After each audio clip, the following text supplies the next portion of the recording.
car les prières qui sortent des lèvres ne plaisent pas à Dieu. Il faut que notre cœur soit connecté à nos louanges. Il faut que notre cœur soit connecté à nos paroles. Alors il faut qu'on apprenne à avoir une meilleure concentration. Restez avec nous dans Jouissez de votre vie.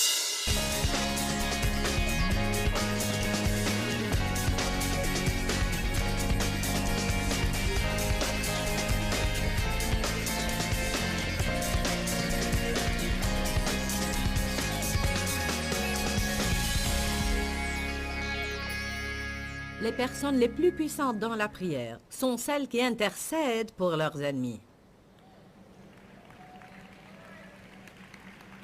Allez, Job avait à prier pour ses amis, qu'il avait blessés et déçus. Mais immédiatement après cela, il est écrit, Job pria pour ses amis, et l'Éternel lui accorda le double de ce qu'il avait possédé. Mon père a abusé de moi.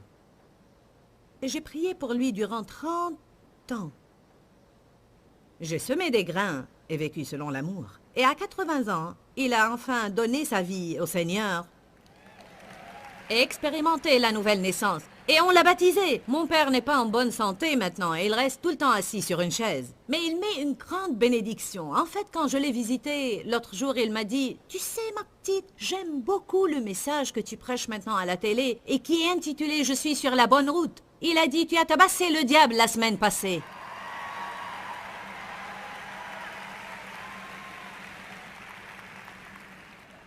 Mon père était méchant et revêche dans son passé, mais maintenant, il est l'homme le plus gentil que vous puissiez connaître.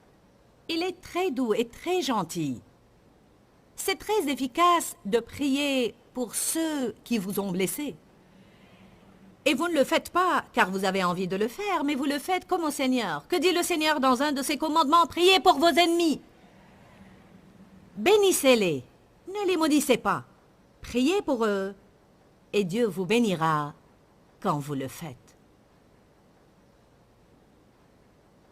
Allez, il faut que vous en tiriez une morale aujourd'hui.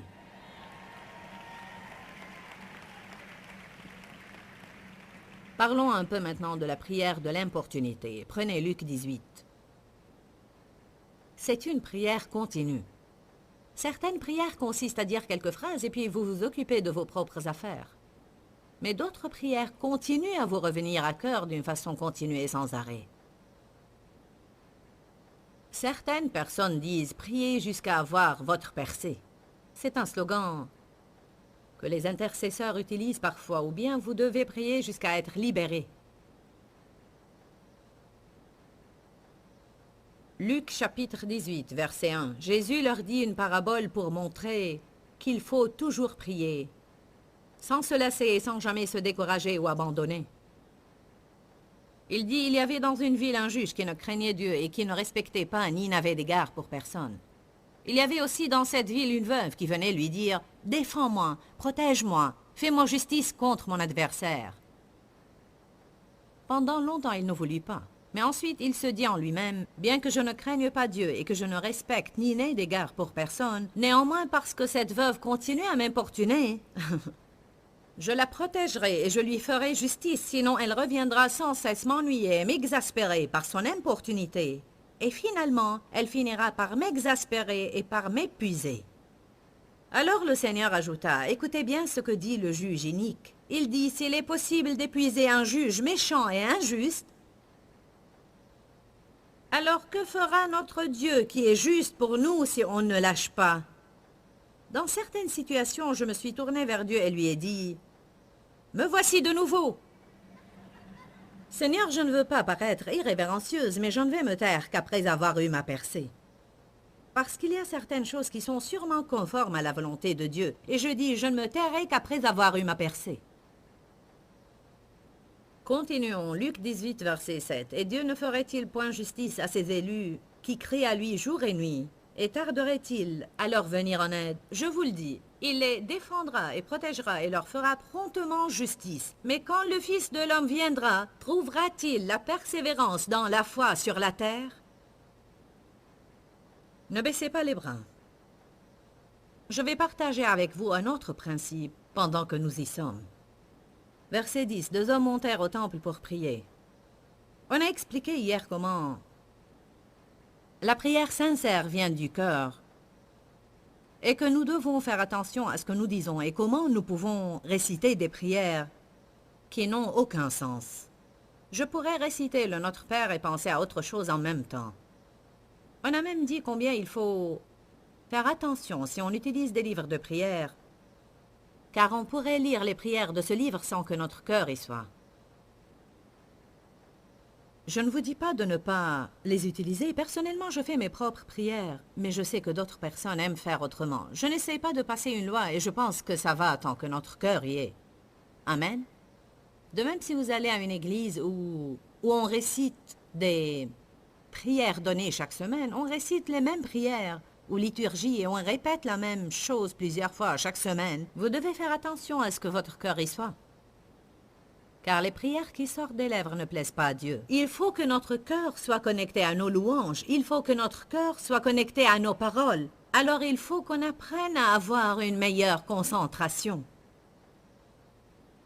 Cela est très important. Il faut qu'on apprenne à mieux se concentrer. C'est pourquoi la Bible dit d'entrer dans une chambre et prier. Il faut que vous vous éloigniez des distractions autant que possible. Il est évident que quand vous vous occupez de vos affaires, vous avez à prier dans votre cœur ou dire discrètement des choses à Dieu. Mais nous devons nous concentrer. Mais voici un homme qui semblait être en train de prier, et malgré cela, la Bible dit qu'il n'était pas en train de parler à Dieu, il parlait à lui-même.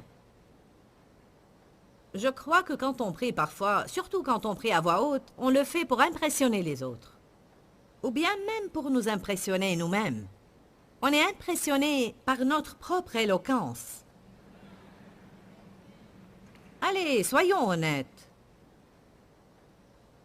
2 hommes montèrent au temple pour prier. L'un était pharisien et l'autre collecteur d'impôts. Le pharisien se tint debout avec ostentation.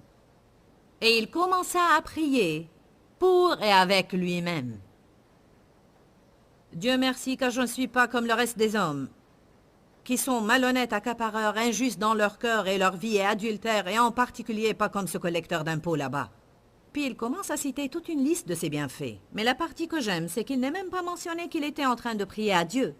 Il est entré au temple pour prier, mais il a prié devant et pour lui-même. Faites attention quand vous faites ce que vous considérez être une prière, de ne pas être en train de vous parler à vous-même. Et je crois qu'on doit surtout faire attention quand on est en train de prier dans un groupe ou avec quelqu'un qui s'accorde avec nous, de ne pas être en train d'essayer de paraître éloquent. Parfois, certaines personnes commencent à prêcher et appellent cela une prière.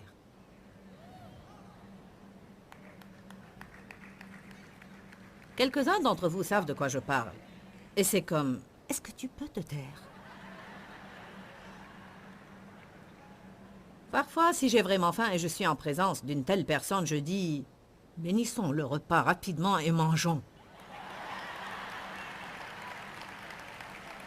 Dites honnêtement, est-ce que vous ne détestez pas cela? Il commence à remercier Dieu pour toute la semaine et tout ce qui s'est passé ici et là-bas, et toute bénédiction dans notre vie, et à prier pour tous les enfants, et vous sentez...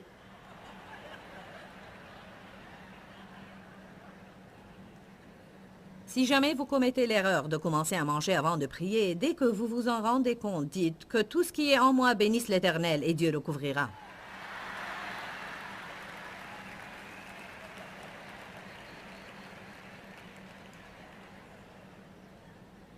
Oh, alléluia!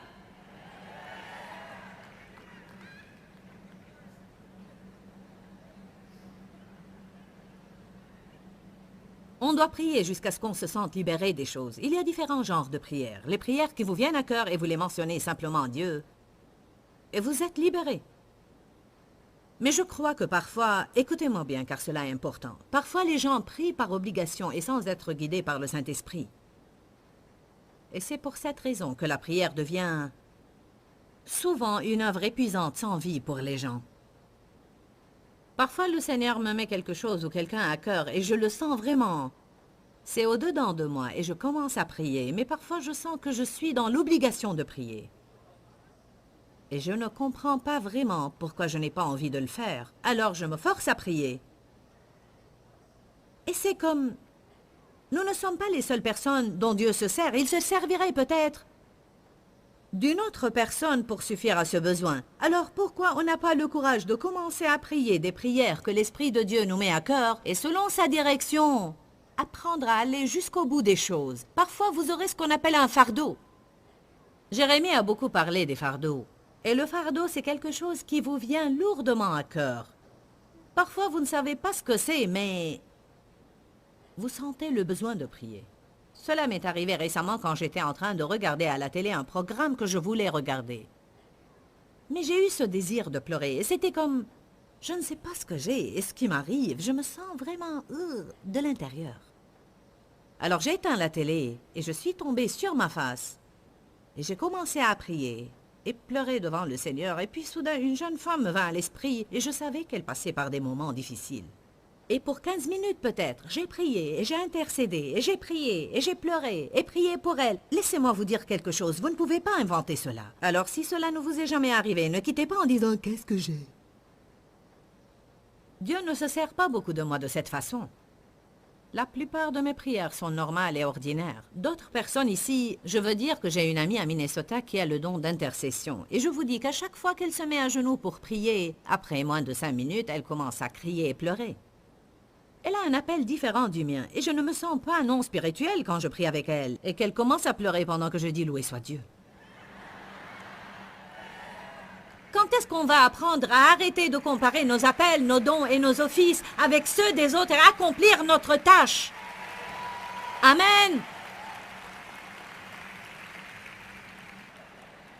Je vous dis que cela est important, car ce sont ces choses-là que Satan utilise pour condamner les gens et pour les empêcher de prier des prières conformes à la volonté de Dieu. Chacun est appelé à prier, mais pas tout le monde est appelé à être intercesseur. Quand j'ai prié pour cette femme, j'ai senti que le fardeau avait disparu. Et puis j'ai continué mon film. Et tout était bien. Et là aussi, je veux redire que je crois qu'il nous arrive souvent de prier par obligation. Ce que vous devez faire, c'est prier pour les personnes et les choses que Dieu vous met à cœur. Quand quelqu'un vous vient à cœur, ne dites pas « Oh Dieu, oh Seigneur, bénis David Joyce ». En fait, je préfère que vous disiez cela au lieu de ne rien dire, mais vous pouvez aller plus profondément. Prenez une minute pour dire « Seigneur, David Joyce me vient à cœur. Est-ce qu'il y a une chose spécifique pour laquelle tu veux que je prie ?» Puis restez silencieux devant Dieu et laissez-le vous mettre des choses à cœur. On a besoin de prier pour toutes les choses que le Seigneur nous met à cœur.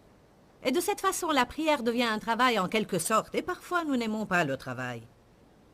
Nous voulons faire notre devoir et vaquer à nos occupations. Alors il y a certaines choses pour lesquelles vous allez prier longtemps, et d'autres pour lesquelles vous allez prier une fois et les oublier après. Et d'autres pour lesquelles vous allez vouloir prier, mais Dieu ne vous donnera pas la grâce de le faire. Il se peut que vous priez parfois pour quelqu'un et que ce ne soit pas la volonté de Dieu. Prenez Jérémie 7. Il y a dans ma vie une personne pour laquelle je pense que je devrais prier, mais je ne veux pas le faire. Je ne le sens pas, je ne veux pas le faire.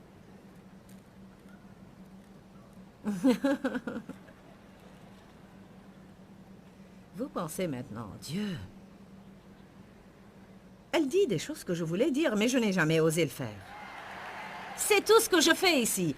Je dis ce que vous avez à cœur et que vous n'osez pas dire.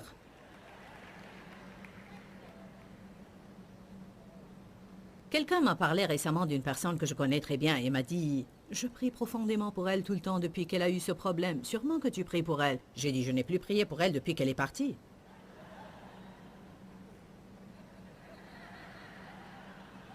Pourquoi? Parce qu'il y a des saisons. J'ai prié pour elle pendant une saison et maintenant c'est terminé. Je pense que quelques-uns ont appris quelque chose maintenant. Je refuse de vivre selon la chair. J'ai suffisamment vécu selon la chair. Il se peut aussi que vous priez selon la chair pour tout ce que vous pensez que vous devriez prier pour, au lieu de prier pour ce que Dieu vous met à cœur. Priez par l'Esprit, en toute occasion et dans toute saison. Par l'Esprit. Vous aimeriez beaucoup plus la prière si vous faites cela. Amen. Certains ont des missions de prière. Parfois, le Seigneur céleste vous confie une personne Et votre mission sera de prier pour elle. Cette femme que je connais à Minnesota me dit tout le temps, « Joyce, tu es ma mission. » Elle prie toujours pour moi. Dans cette assemblée, il y a une jeune fille qui voyage avec nous, car je suis sa mission. Elle a dit, même si j'aurais à démissionner de mon travail, je dois venir et prier. Car je ne peux pas être heureuse à moins de prier pour toi. Et tu es ma mission. Nous devons connaître les missions qui nous ont été assignées par Dieu et commencer à les accomplir, et nous devons arrêter de faire ce que Dieu a appelé une autre personne à faire. Amen. Jérémie chapitre 7, verset 16. Cela va choquer quelques-uns d'entre vous. Et toi ne prie pas en faveur de ce peuple. N'élève pour eux ni cri ni prière. N'intercède pas auprès de moi, car je ne t'écoute point ni ne t'entends.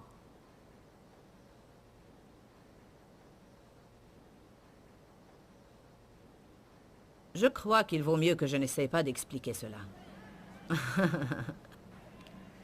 Parfois, à travers nos prières, je dois faire attention à ce que je dis, parfois à travers nos prières, on éloigne l'ennemi des gens, alors que parfois il faut qu'il passe par certaines circonstances difficiles afin qu'il se tourne vers Dieu.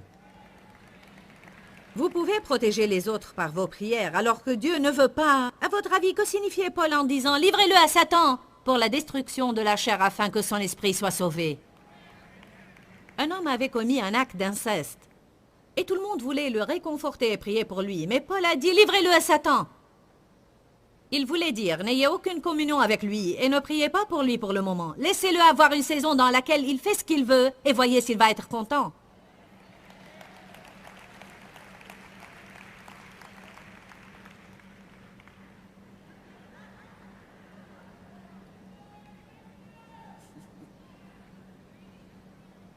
Allez!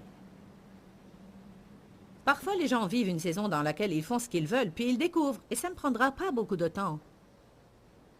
Il leur suffit 2 ou 3 semaines pour qu'ils disent « J'ai besoin de Dieu dans ma vie. » Vous comprenez que c'est pour des cas spécifiques. N'allez pas rentrer chez vous et dire « Je te livre au diable, je te livre au diable, je te livre au diable !»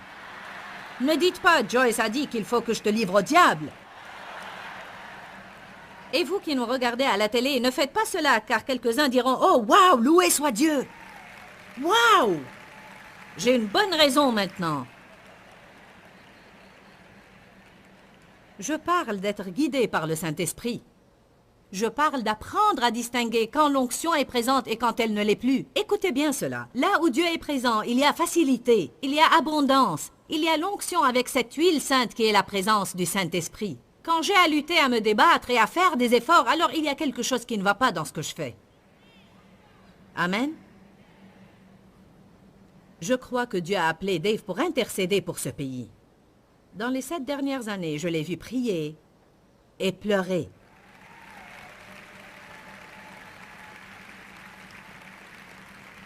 Et je ne veux pas dire que je vis selon la chair, mais durant cette période, j'ai essayé de sentir ce qu'il ressentait. Mais je n'ai même pas pleuré une fois. Cela ne veut pas dire que je ne m'en soucie pas. Ça veut dire que nous formons une équipe et Dieu se sert de nous différemment. Il se sert de moi d'une façon et il se sert de lui d'une autre façon. Alors je peux être moyennement préoccupée, tandis que lui est dans une autre dimension. Et si je dis « Qu'est-ce qui ne va pas chez moi pour que je n'ai pas les mêmes sentiments ?» alors je finirai par me sentir condamnée et cela m'empêchera d'accomplir l'appel de Dieu pour ma vie. Vous m'entendez ce matin?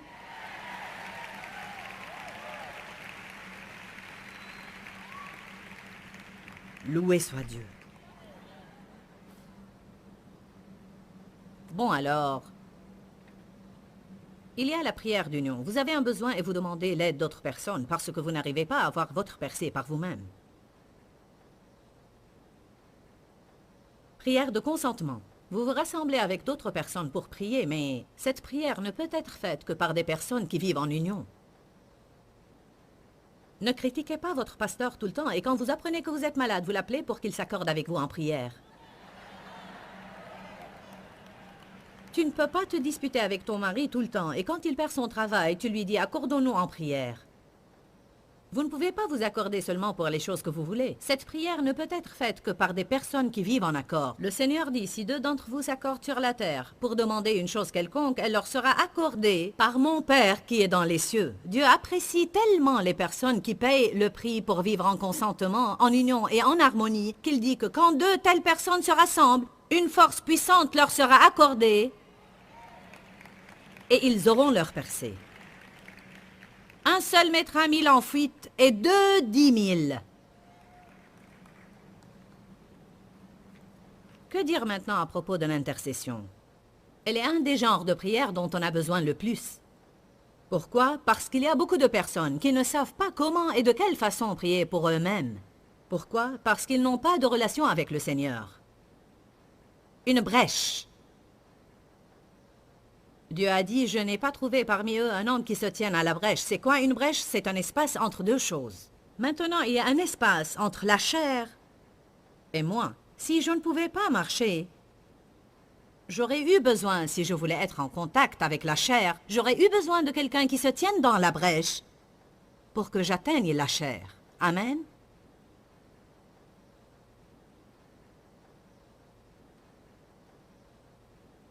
Ézéchiel, chapitre 22, verset 29. Je vais vous lire ce que je considère être l'énoncé le plus dur dans la Bible.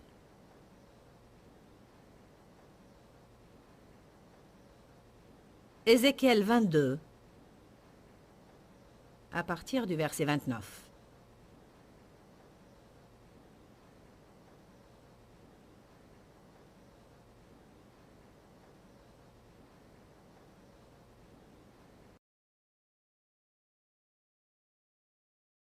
J'aime dans Jacques 5 l'écriture qui dit « La prière sincère et fervente du juste libère une force agissante et a une grande efficacité. » Quand on prie, surtout si on le fait avec foi, pas tout le monde prie avec foi. Parfois on prie avec désir, on prie avec espérance et parfois on prie avec peur.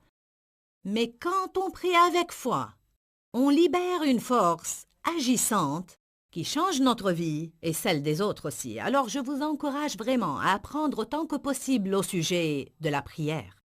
Les prières ne sont pas exaucées pour différentes raisons, mais l'une de ces raisons, c'est que tout simplement les gens ne prient pas. Alors je vous encourage à ne pas remettre la prière. Je crois qu'on pense souvent « je dois prier pour ceci » ou « quand je vais prier, je vais mentionner ceci ». Alors rappelez-vous toujours que vous pouvez prier n'importe où, n'importe quand, à voix haute ou silencieusement. Vous n'avez pas à être dans un endroit spécifique à un moment spécifique. Satan peut voler ce qui nous appartient parce qu'on remet. Je vous encourage à prier maintenant. À chaque fois que le Seigneur vous met quelque chose à cœur ou que vous voyez un besoin, priez sur le champ. Et ainsi votre vie de prière sera plus agissante et plus efficace que jamais. N'oubliez pas qu'il y a la vie dans la parole. Que le Seigneur vous bénisse. Dis-leur que je les aime. Dans ce livret, Joyce Meyer donne une révélation de l'amour de Dieu pour nous. Pour obtenir ce livret gratuitement, écrivez-nous à Joyce Meyer, boîte postale 40095-6300, Larnaca, Chypre. Ou bien visitez notre site web www.joycemeyer.org/fr.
diều đã bóng nắng cháy giữa đồng, kỷ niệm yêu thương trong mỗi ngày, tiếng cu gọi hãy nhớ biết bao.